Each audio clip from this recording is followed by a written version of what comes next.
नमस्कार बंधुगण, अजणा रेखा चैनल को आपण मानक स्वागत।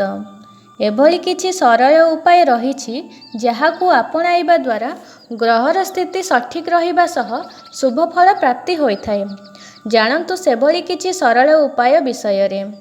सकाळे उठिबा मात्रे प्रतिदिन पितामाता घरर गुरुजन को प्रणाम करंतु।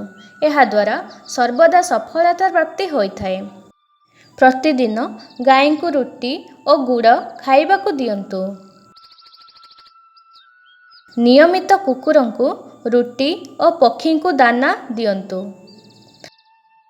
घरर निकटरे पोखरी थिले कईछ माछ आदि को अटा गुला खाइबा को दियंतु। पक्षी मानंक पाई छातरे एक पात्र रे पानी निश्चय रखंतु। घर को आसुथिबा अतिथि सेवा भल मनरे करंतु। भोजन प्रस्तुत करिबा परे सेथिरु किछि अल्प अग्नि देवता को अर्पण करंतु। एहा द्वारा घरर वास्तुदोष दूर हेबा सह घरे अन्नर अभाव होई न थाए। प्रतिदिन स्नान परे घरे भगवान को प्रणाम करिबा सह 108 थर ओम नमः शिवाय जप करंतु। एहा सह स्नान करिबा परे भगवान सूर्यदेव को जल और लाल फूल अर्पण करिबा सह प्रणाम करंतु। प्रत्येक शनिवार अश्वत्थ वृक्ष निकटरे जल क्षीर अर्पण करी 7 थर परिक्रमा करंतु। एहा द्वारा शुभ फल प्राप्ति होइथाय। असहाय को साहाय्य करंतु।